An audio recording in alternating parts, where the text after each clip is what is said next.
I'm Shane Constantinople. And I'm David Rutherford. Today, it's all about biosocial well-being.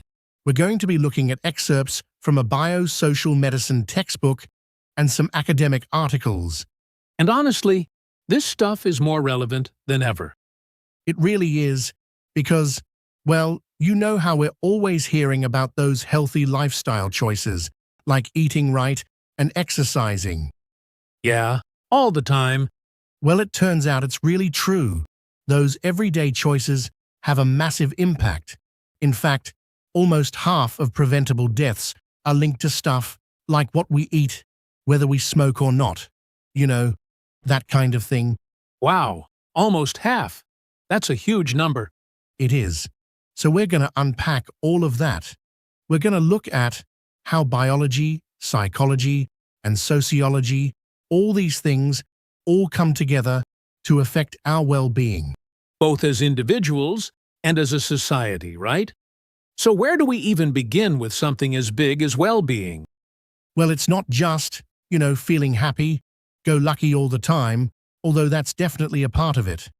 But when we talk about well-being, we're talking about three main things. Okay, what are they? First, there's how satisfied you are with your life as a whole. Okay, that makes sense. Second, your overall health. Physical and mental. Got it.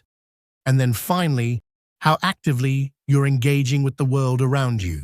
So it's about feeling good, being healthy, and actually living life to the fullest. You got it. And what's really interesting is that studies have actually shown that how happy you feel, your subjective well-being, can actually impact things, like how long you live, and even how productive you are at work. Wait, are you serious? So you're telling me my happiness can actually influence my lifespan? Yeah, and your job performance too. That's wild. It is pretty amazing. But to understand how we get to that state of well-being, we need to start by understanding human behavior. And sometimes I think we oversimplify it. How so? Well, we often think of behavior as just what we do, but it's so much more than that. Oh, okay. I'm intrigued. Think of it like an iceberg. Okay, I'm picturing it. The tip of the iceberg. That's the action we see. Like, let's say, someone grabbing a donut. Donut. But underneath the surface, there's all this other stuff going on. You've got thoughts, emotions, all sorts of past experiences, even personality, creates all these things driving that action. So it's like there's this whole hidden world of motivations behind everything we do. Exactly, and this is where that biosocial approach comes in. It recognizes that our behavior isn't just about willpower or self-control. It's about this interplay of biology, psychology, and our social surroundings. Okay, so we're all a bit more complex than meets the eye. You can say that. And our sources really drive home just how important these biosocial factors are. In fact, there's this one quote that really stood out to me. Behavior patterns represent the single most prominent domain of influence over health prospects. Yeah, that's a really powerful statement. It really highlights how important it is for us to understand these factors. Think about it. You could have a doctor treating a patient for high blood pressure, but if they're not addressing things like chronic stress or unhealthy coping mechanisms, are they really getting to the root of the problem? So it's about looking at the whole picture, not just treating symptoms. I mean, it makes you wonder why, traditionally, medical education hasn't really focused as much on these social influences on health. Like if behavior has such a huge impact, shouldn't we be digging a lot deeper into why we do the things we do? It's a great question, and one worth exploring further now. Our deep dive uses smoking as a case study to illustrate this. It's a really good example because it shows how biology, psychology, and sociology all intertwine. Right? Because smoking behavior isn't just about nicotine addiction, right? It's also about coping with stress, maybe trying to fit in with a certain group of people, maybe even rebelling against something. It reminds me of this documentary I watched a while back about smoking rates around the world. There was this one country where smoking was seen as really sophisticated and glamorous, especially among young people. Oh, wow, yeah. That shows how powerful social norms and perceptions can be. What might be seen as cool in one culture could be totally frowned upon in another, and even within the same culture, perceptions can shift over time. Like, think about how the image of smoking has changed over the past few decades. Oh, absolutely. Like, you watch old movies and everyone's lighting up all the time, but now it's way less common. And there's so much more awareness about the health risks. It's like the whole social script around smoking has changed. It really has now, to understand behavior even more deeply. Our sources present this really fascinating three-part model. Okay, I'm all ears. So first, we've got our perception of stimuli, basically what we're noticing around us. Then there's our interpretation of those stimuli. So, what meaning are we giving to these things? And finally, our response is based on that interpretation. It's like this constant cycle of input, processing, and output happening in our brains every moment of the day. So it's not just that we're passively reacting to the world around us. We're actually actively creating our own reality through how we perceive things and how we interpret them. It's kind of mind-blowing when you think about it, like, what am I missing? What am I interpreting incorrectly? It definitely makes you think. And this whole process starts right from the get-go, even as babies. Really? So even babies are already filtering information through their own little worldview. First, Absolutely, there are studies that have shown that newborn babies actually suck on pacifiers differently depending on whether they're hearing sounds from their native language or a foreign language. No way. So, they're already tuned into their environment, learning and processing information even in the womb. wow, that's incredible. I guess we really do underestimate those tiny humans. I can already see how our experiences, even from day one, start to shape who we become. Yes, and these experiences continue to influence us throughout our lives, shaping our well-being in so many ways.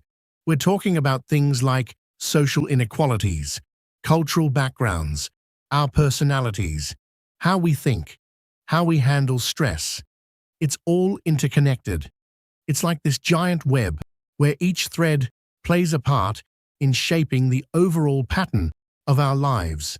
So even something like, say, where you grow up, or your family's socioeconomic status, those things can have a ripple effect on your well-being. Years later. Absolutely. Our sources highlight a study, and this was really interesting, that found that a parent's education level can actually have a long-term influence on their child's educational attainment. It really shows you that well-being isn't just about personal choices. It's about opportunities and resources too. That's really powerful. It makes you reflect on how your own childhood experiences, both good and bad, might have shaped you. I'm definitely ready to delve deeper into that connection. What comes next? Really is amazing to think about how those early experiences kind of set the stage for our well-being later in life. For sure. For example, did you know that chronic stress, especially during childhood, can actually change the structure and function of the brain? Whoa, seriously? Stress can, like, rewire our brains. That sounds a little freaky. It can be, yeah, especially if those stressful experiences are happening during those key developmental periods. Think about a young child, growing up in a really chaotic environment or a place that feels unsafe. Their brain is still developing, and it might become wired in a way that makes them extra sensitive to stress later on. So they're more likely to experience things like anxiety or depression as adults? Exactly. They might even be more susceptible to physical health problems too. It's like their internal alarm system is constantly going off. That's a great analogy, and this is where that bio-social model we talked about is so helpful. It helps us see how everything's connected: our biology, our psychology, and the social environment we're in. It's not just nature versus nurture. It's both working together. Right? Right? It's all intertwined. So knowing this, is there anything we can do to help kids who are dealing with these kinds of challenges? Oh, absolutely.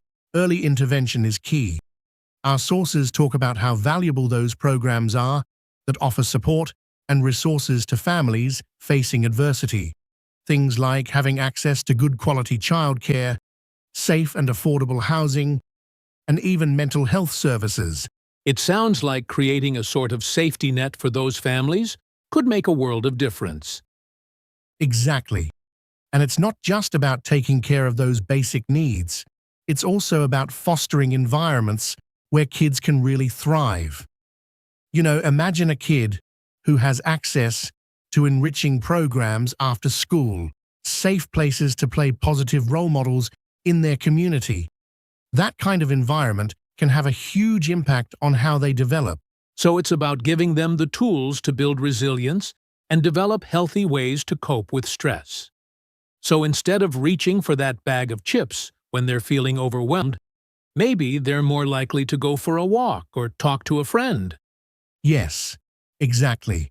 And that brings us back to this idea of well-being, being a lifelong process. It's not something you achieve and then you're done. It's something that we're constantly cultivating through our choices and experiences. So it's not like we're just stuck with whatever cards we were dealt. We actually have the power to change your well-being, even if we've had some tough times. Absolutely, we do have that power now to understand how we can shape that path. Our sources take us into this fascinating world of the brain. The prefrontal cortex. The prefrontal cortex, this is the part of our brain that handles things like planning, decision-making, and impulse control. So that's the part that helps me resist that second slice of cake. Exactly. And what's really interesting is that the prefrontal cortex actually keeps developing well into our 20s, which means, we have this window of opportunity to really strengthen those executive functions as we get older. It's like we're literally building the brain power to make better decisions. A great way to put it. And remember that concept of neuroplasticity that we talked about earlier.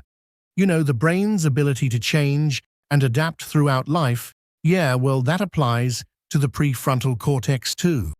Even making small changes in our routines and habits can create new neural pathways and make those decision-making muscles stronger. So even something like practicing mindfulness or setting those small, achievable goals can actually rewire our brains to be better at self-control. Exactly. Pretty amazing, isn't it? And all this talk about decision-making leads us to another important piece of the puzzle: motivation. Oh, motivation. That elusive thing that sometimes makes us feel unstoppable, and other times makes us want to just curl up on the couch and binge-watch TV. We've all been there. Our sources dive into some fascinating theories about where motivation comes from and how it shapes our behavior. They make this really important point, that it's not just about willpower or discipline. Okay, so where does it come from then? It's about tapping into our deeper needs and desires. All right, so what are those needs and desires, and how do we figure out what truly motivates us? Well, one really useful framework is something called Maslow's hierarchy of needs. It's often represented as a pyramid. I think I've heard of that. It starts in the bottom with our most basic needs, like food, water, shelter, those physiological needs that we all have to survive. Once those are met, we can move up to the next level. Things like safety and security. So like feeling safe in our homes and communities. Exactly. Then we move up to love and belonging, then esteem and self-respect. And finally, at the very top of the pyramid is self-actualization. Oh, I've definitely heard that term before. It's all about fulfilling our potential and living a life that feels truly meaningful. Okay, so the idea is that we can't really focus on those higher level needs like, being creative or pursuing our dreams, if we're still struggling to meet those basic needs at the bottom of the pyramid. Exactly. And while this hierarchy isn't perfect, it does provide a really useful way to understand what might be driving our behavior at any given time. For example, if you're constantly stressed about money, it's going to be pretty tough to find the energy to work on that passion project you've been dreaming of. Totally, it's like our brain is saying, hey, we've got bigger problems to deal with right now. Exactly. So one key to boosting our motivation is to make sure those lower-level needs are being met.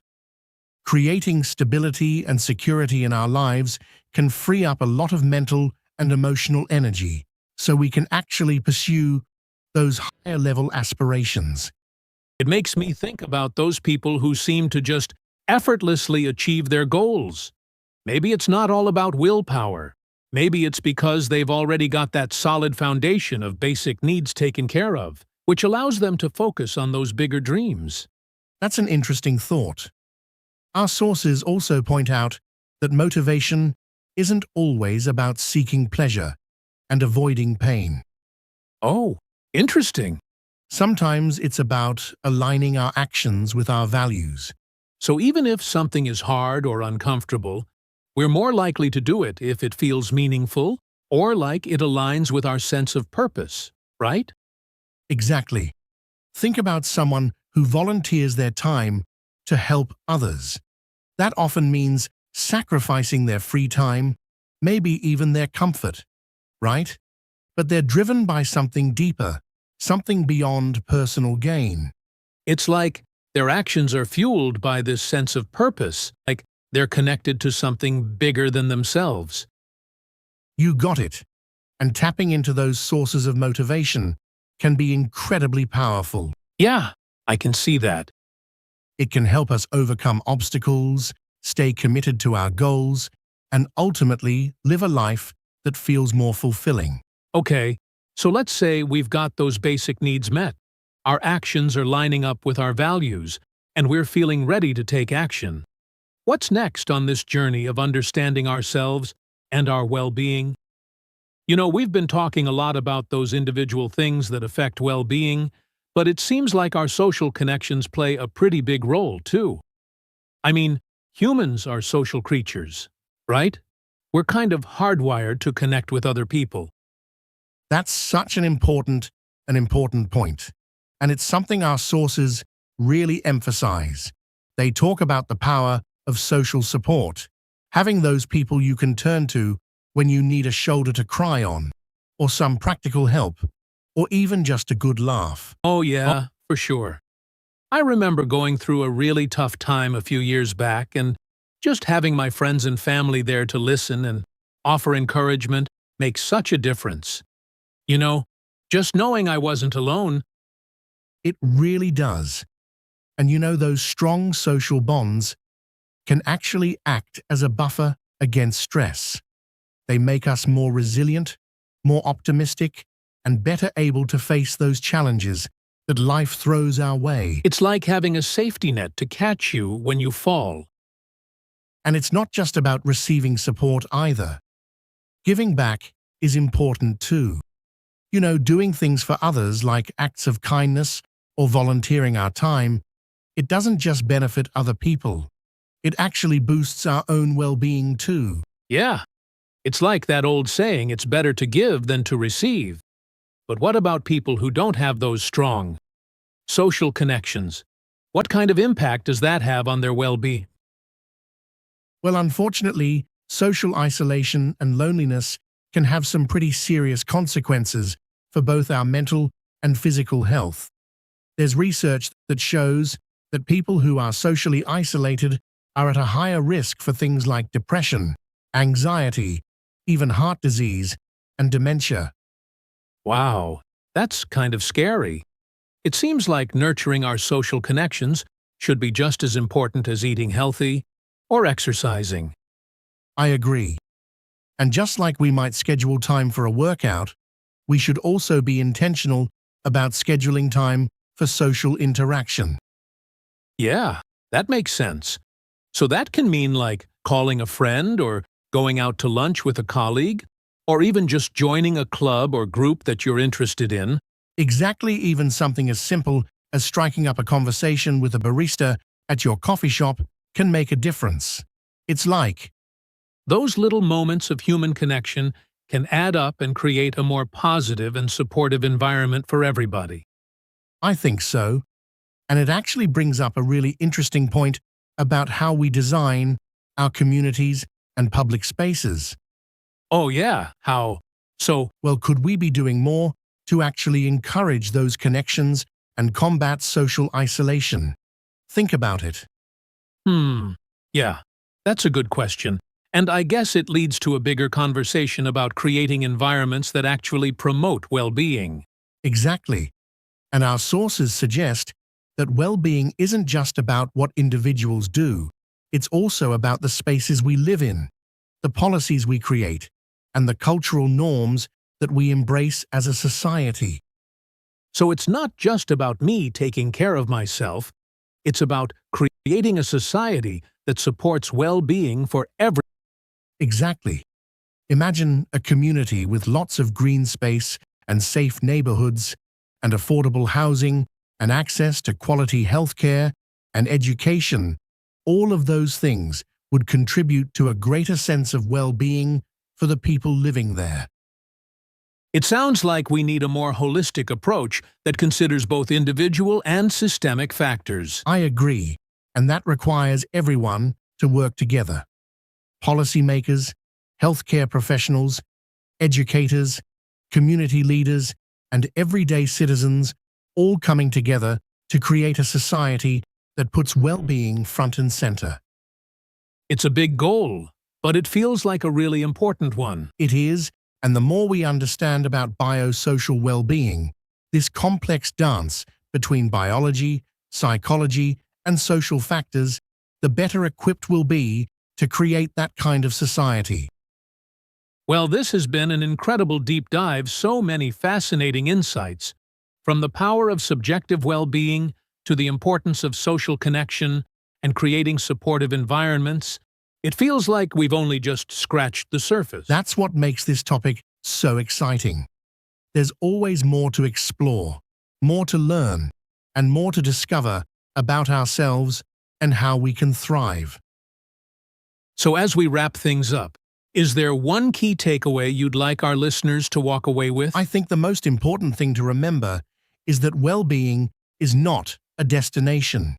It's a journey, and it's a journey that we can all take together. By understanding the things that influence our well-being, both as individuals and as a society, we can make smarter choices, build those connections that matter, and create a world where everyone has the chance to truly flourish. That's a beautiful message. So to our listeners out there, keep exploring these ideas, keep asking questions, and keep seeking out those connections that nourish your soul. And remember, even small steps can make a big difference over time. Thanks for joining us for this deep dive into social well-being. Until next time, keep diving deep